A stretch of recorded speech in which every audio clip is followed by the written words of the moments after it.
Tēnā koutou katoa, shalom, erev tov. Thank you so much for this opportunity to be with you this evening. And might I acknowledge, firstly, all the Holocaust survivors and their offspring who are here, the Jewish people of New Zealand, Right Honourable Winston Peters, Honourable Nicola Willis, Chris Bishop. I saw Celia Wade-Brown. I'm not sure whether there are other MPs here, but welcome to you as well. Members of the Diplomatic Corps, local government representatives, community leaders, distinguished guests, including my valued colleague, Race Relations Commissioner, Dr. Melissa Darby. Thank you so much. It's such a privilege to speak on an occasion like this. One of the blessings of getting some white hair as one ages is that it provides perspective and the opportunity to reflect back on people who've made a big impact on one's life. My auntie had a predisposition for exotic men, and one of them was a Dutchman called Hans, to whom she was married for many years. Hans was a fellow Semite, and he gave me, when I was 13, on a summer holiday to read Exodus by Leon Uris. And there started my journey of interest in Jewish history and the Holocaust, including reading subsequently in 3 consecutive days the 900-page book, The Holocaust, by the late Sir Martin Gilbert, which moved me so much that I corresponded with him subsequently about my visit to the Krakow salt mines. For anyone who's not been there, I don't know how many Jews died in those salt mines repairing aircraft and making aircraft parts, but the numbers were likely in the thousands, and in recent renovations of those extraordinary salt mines, a Star of David was discovered behind some scaffolding carved into the salt by one of the slaves who had most likely died there. Why do I mention these personal experiences of mine? Because I believe that having an awareness of the Holocaust is not only important for all people, but especially for anyone in a human rights role. If only because it is important to know the depths to which humanity is capable of sinking. It is no coincidence that it was in the immediate aftermath of World War II and the Holocaust in particular that the Universal Declaration of Human Rights was created in 1948. And I was just reflecting, a little personal aside, but these things are so utterly appalling. Eleanor Roosevelt and others responsible for the Universal Declaration of Human Rights were working on this document as early as 1944, at the same time as 480,000 Hungarian Jews were being shipped to Auschwitz, and probably one of the most murderous orgies of destruction in human history. Nevertheless, 1948 saw the adoption of the Universal Declaration of Human Rights, and it is no coincidence that Jewish individuals were key among the people who created that declaration, described by one as one of humankind's greatest achievements.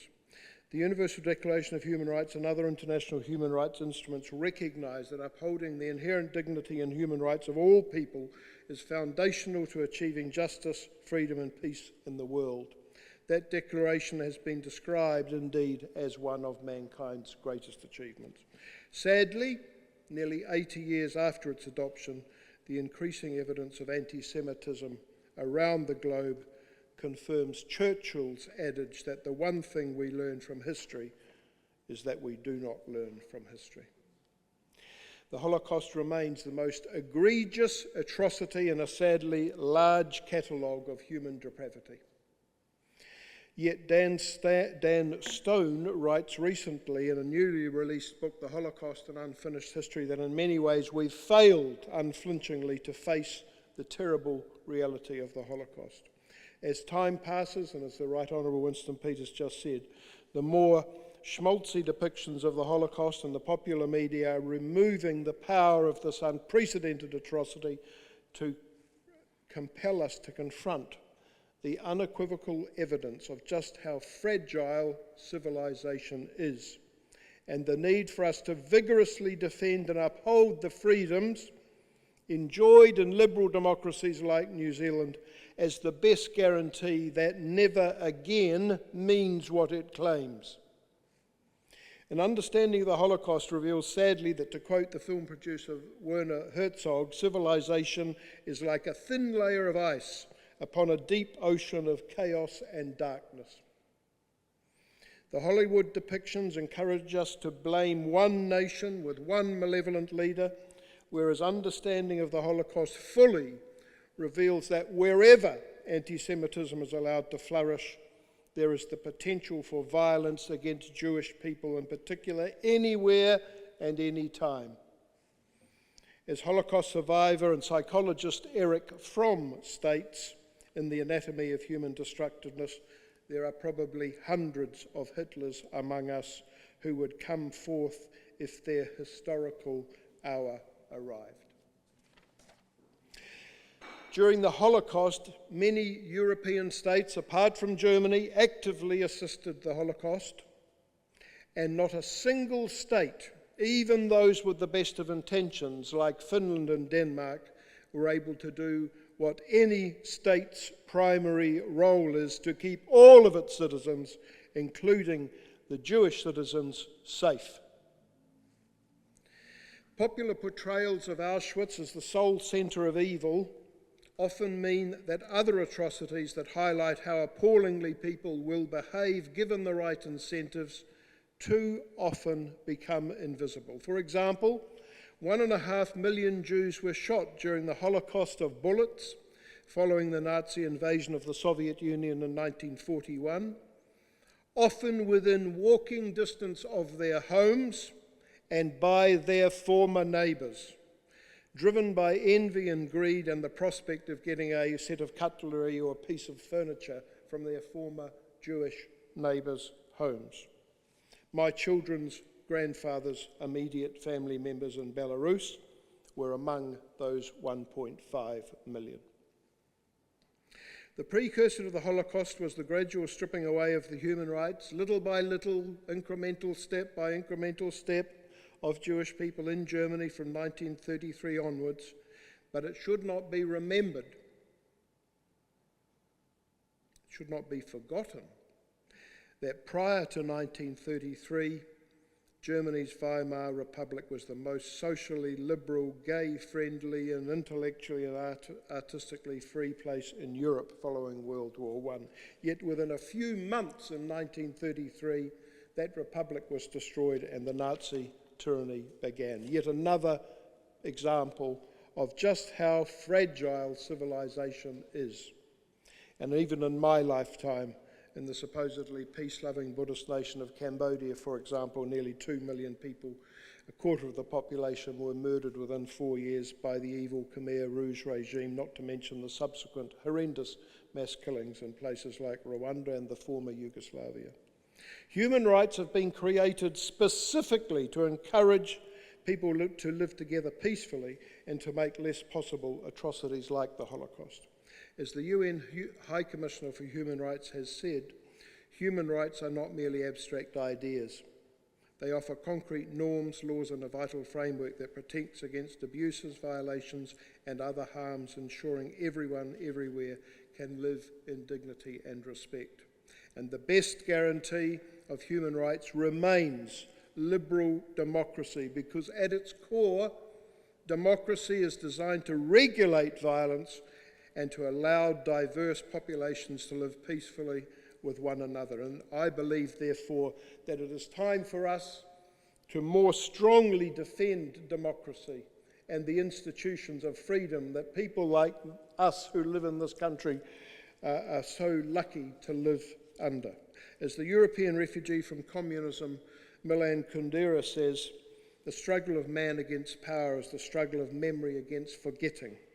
And a lack of historical awareness is not just undermining faith in our institutions, but it's also reducing the impact and significance of the Holocaust as, in Churchill's words, the most horrible crime ever committed. So, as we've heard today, as there are fewer and fewer Holocaust survivors left, and the current cause célèbre becomes a growing disenchantment with the modern world, which is personified by its Jewish contribution, whether Freud, Einstein, or alas Marx, the ability of the Holocaust to mobilize people for the cause of human rights will, I fear, continue to erode. So what is the solution? And how do we best honour those who survived the Holocaust and the memories of the 6 million who did not? First is we must renew faith in our institutions. We must again appreciate just how fragile our institutions are and how important they are in upholding the freedoms that we enjoy. And we must never forget that previous generations fought and died for the freedoms that we enjoy. We've heard a couple of people mention today about New Zealand troops. Deborah, you did, the PM as well. I don't know how many people are aware, but I just read recently in a rather extraordinary interview with Haviv Rettig-Ger, an Israeli historian. I'm in New Zealand because my grandfather, an Englishman, fought alongside New Zealanders in the North African desert, and he was so impressed with the Kiwis because they didn't put up with any BS like the Brits did. So he moved the family here after the war. The New Zealanders, the 1st Division and the 28th Maori Battalion were absolutely critical to the Allied victory at El Alamein.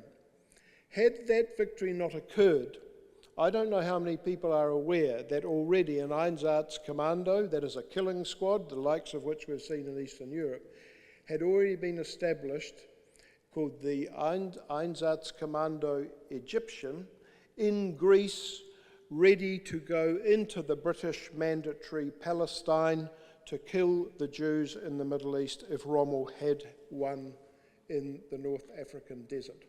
So New Zealanders and the Maori Battalion and my grandfather Gordon Kersey helped to prevent a further Holocaust of more than 500,000 people in the Middle East.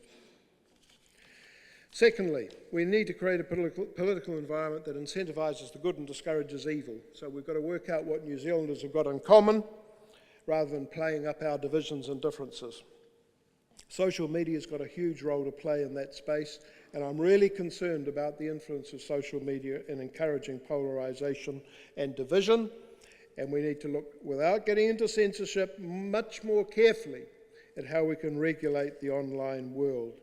So it's disappointing that in May of 2024 the government announced that the Department of Internal Affairs would not be progressing further work on streamlining, for example, the processes for complaints at the moment when it comes to online harm, which go to several different avenues, and we've got to do better in that space.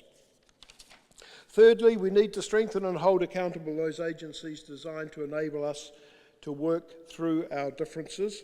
Parliament is the obvious example. That's where we're meant to resolve our differences in a democracy. But I have to say, and I'm sorry, Professor Margaret Clark, someone who also had an enormous influence on my life, but the universities, I feel, are failing us in terms of raising the issues. Where is the background information on the current Middle East conflict coming out of our universities? They've become too fearful to step into that space. And I look, where are the institutions helping us to be better informed about these issues rather than ranting at each other from our bubbles on social media?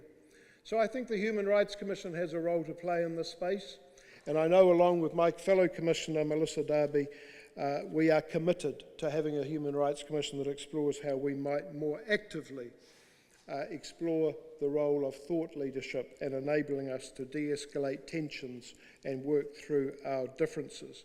Because at the end of the day, human rights is really about one thing. It's about mediation and dialogue. And the opposite of those things is war. And the Holocaust was only able to happen because there was war and the exceptional environment that created. Fourthly, and I think not unimportantly for the Jewish community in New Zealand, there needs to be much more effort made to publicise and promote the contribution of Jewish people to this country. It's a disproportionate influence from 6,000 to 10,000 people that goes back to pre-treaty times, and most New Zealanders, if you stop them in the street, wouldn't have a clue about the contribution of Jews to this country, which is truly exceptional and needs to be valued as it has been by several of the politicians like Nicola who've spoken this evening. A key part of our mandate at the Human Rights Commission is to foster harmonious relations among New Zealand's diverse communities, and my commitment to you tonight is to ensure that the Commission continues to protect and promote the rights of all New Zealanders, including Jewish people in New Zealand. Let me state unequivocally that the safety of Jewish people is a litmus test for any society, and indeed, as the late Christopher Hitchens wrote, the treatment of the Jews is a moral thermometer for the health of the world. We need to only look across the ditch to see what's happening to my family members in Wallara, for example, in Sydney, or to see that you can't wear a Star of David or a kippah into the middle of Melbourne on the weekend to know that things are out of hand. But we should not be naive about the potential for that kind of appalling examples to occur in New Zealand as well. And I'm not going to refer to the recent social media activity in that regard because Melissa and I are going to be dealing with that separately. I believe, therefore, that the New Zealand government needs to follow the Australian example and appoint a special envoy for anti-Semitism as one of the actions that could be taken to send out a very strong signal to the small but vulnerable Jewish community in New Zealand that they are valued and that their concerns and their fears are taken seriously. But